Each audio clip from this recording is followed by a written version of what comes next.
Jacksgap, Jack and Finn are in the house. So for all of you guys that love these guys, yes, we are cooking. We've done chili, they've recovered, I've recovered. Just about.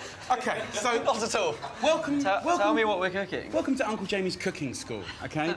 And basically, what I genuinely, boys, yes. I kind of thought, look, I want to give you a recipe, because Jacksgap is about your gap year. Absolutely. You know, that whole kind of thing about being a student, I really believe that young people should be able to cook and look after himself, you know, and sort of duck and dive around the market, save himself money. So this dish is based around leftovers, wonderful leftovers. So just picture this. It doesn't matter what meat it is, but let's say roast chicken on a Sunday. We love that, yeah? Yeah, love it. With all the trimmings. Every Sunday.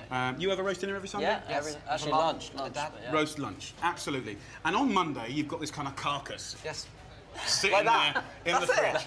I'm the carcass, like. okay? And it could be roast lamb, it could be roast beef, pork, whatever you want. Yeah. And the thing is, instead of looking at that meat and those leftovers being boring and miserable, I want to bring them back to life. So we're going to do this in trio, okay? Trio.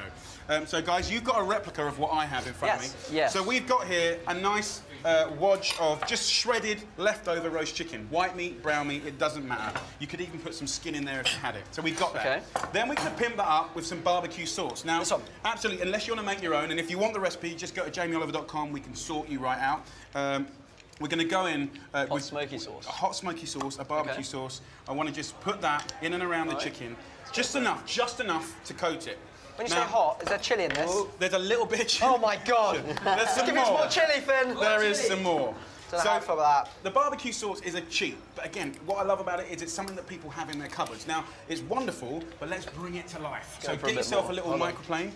Boys, being young, professional boys, you need to get one of these into your life, a little fine grater. What are they called? Microplanes? Microplanes, right? We just want to give it a little grate like this, and we want 1 little teaspoon of grated, just go easy on it, and it'll see how finely it grates it. That's what we're talking about. Beautiful. Right? Fine, grated ginger. Very fine.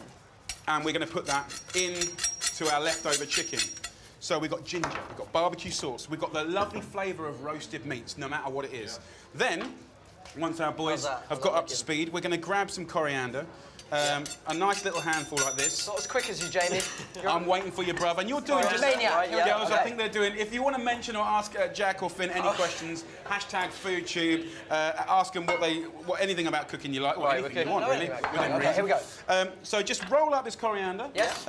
And just have a little slice up here. All right. And don't cut your fingers off. This is where my fingers go. Your fingers live would be good. Very short. So we're going to chop up this coriander and the stalks. We don't want to waste the stalks. And into here, let's have our close-up camera here.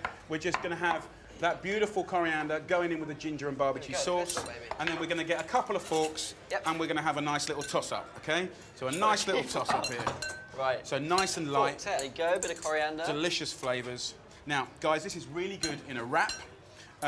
This is really good in some rice paper, and you could roast or fry that up, make it super crisp. It's a wonderful way and you can use anything like a sweet and sour sauce, a hoisin sauce to do the same job. I just want you to have a little, once you've had that really good mix up there, guys, just have a little taste, and just taste it as it is. Yours looks better than mine already, Jamie. I don't know how you've done that.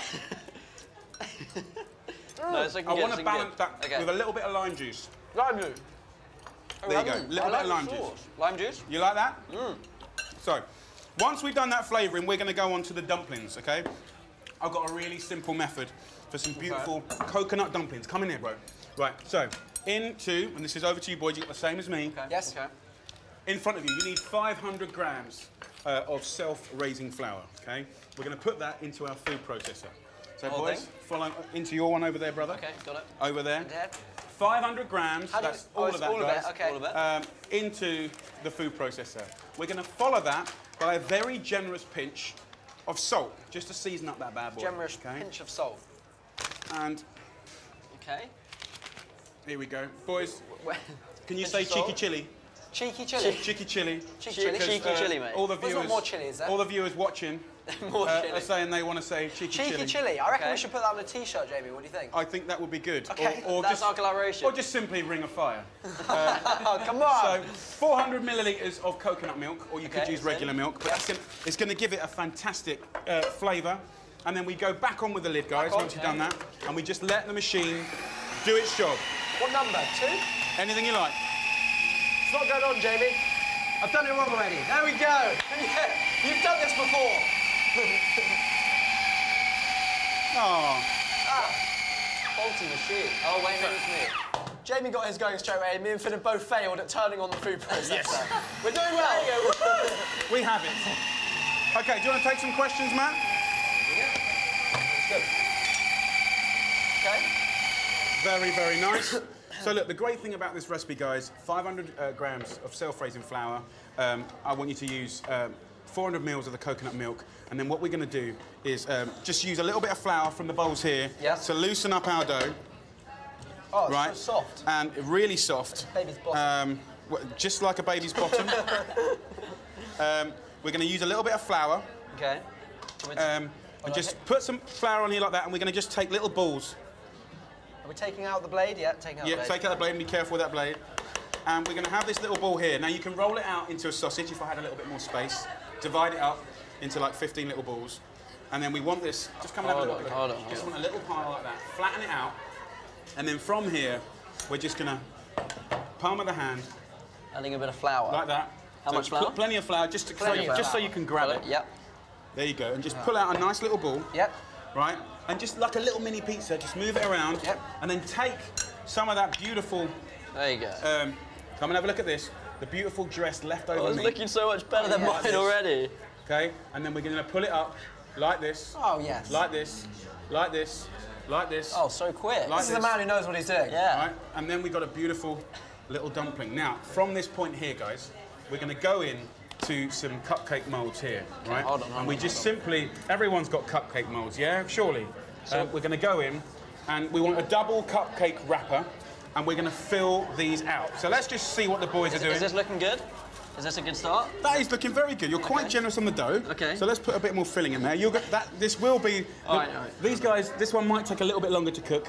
That's it. Pull it in. Pull it to the side. I like them big, Jamie. I'm hungry. Jamie, I don't know what's going on over here. It's not folding. That's good. That's good. That's good. Just.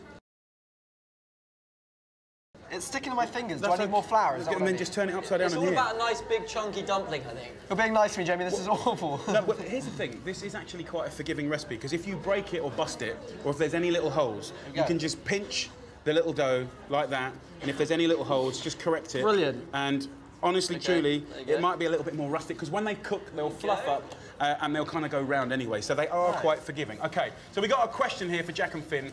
Is this the first time you guys have done any cooking? What are you trying to say?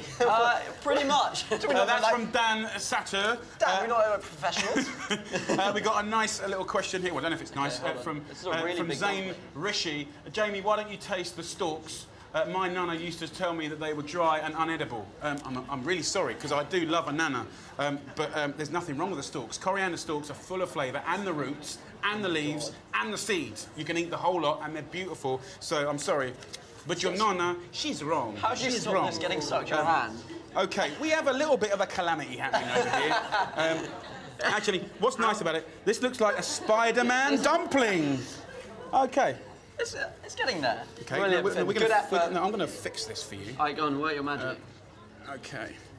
It's very sticky, isn't it? I'm just having a message. A little bit sticky. Use a little bit of flour. That's it. Use a little bit of flour here. There we go. Yeah. So we've patted this one up. There you go. So I'm going to do one more, and we have got that little bit of a magic trick, which is here's one that I made earlier. I'm going to show you just one more. We put a little bit of flour in here. We're going to take a little bit of dough. We're just going to move this around into a little circle. Once you get it into a little circle, put it into the palm of your hands. Don't have dirty hands like mine, wash them. That's the beauty of live telly. You can just stretch it out a little bit like this, and then in with your filling, go straight into the middle, and we pull up these sides just like that, and then that goes straight in to the cupcake mould. Put me to shame there, Jamie. Rattle that, they will double in size. So it ain't going to be that size, they're going to double in size, they're going to be fantastic. So, to go with these, we're going to... Should we serve up some cooked ones? Let's absolutely do that. OK, so luckily for us, because it's live TV, I'm going to say what good old Delia Smith used to say, and if you don't know her, Google her, she's a don.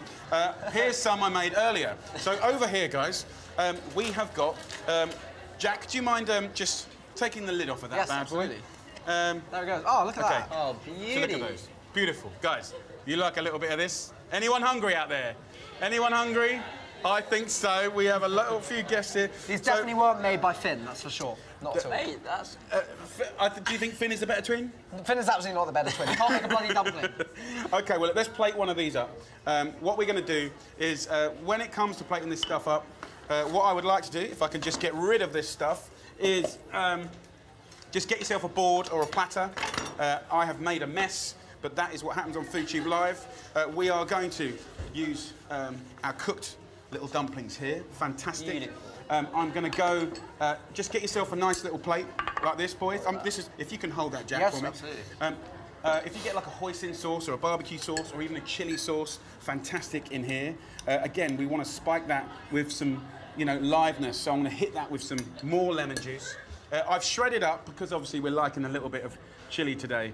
I'm going to hit it up with, if you have a little look here, I've just sliced up some chilies, red, yellow, green, and a little spring onion. Put it in ice water, and they just shrivel up like, well, like something on a cold day. Oh, there it is. There it is. And I'm just going to sprinkle that over the top. Chilies. The thing that's going to really bring this together is going to be some sesame seeds. Absolutely fantastic. So quite generously, I'm going to sprinkle the whole thing with sesame seeds. And if you don't mind, boys, what I'd love you to do is if you can rack your one up and do exactly what I just did. Yes. Can you go and feed all of our guests? I would love to go feed your guests, absolutely. Nice. OK, well, look, listen. Can we have a big up for Jack and Finn from Jacksgap? We love you guys. Keep doing what you're doing. It's phenomenal. And do you think, after our little collab here, is there any chance we might see a few more cooking spots on Jacksgap? Absolutely, we'd love to. We'd love to have you. Let's get more girls and more young people around the world cooking. Second that. Yes. Absolutely. Dim sum, dumplings. His ones are a bit bigger, his ones are a bit smaller. You choose. You choose. OK, so I'm going to go to Donald. You guys work those out. We'll see you guys later. See you later, mate. OK.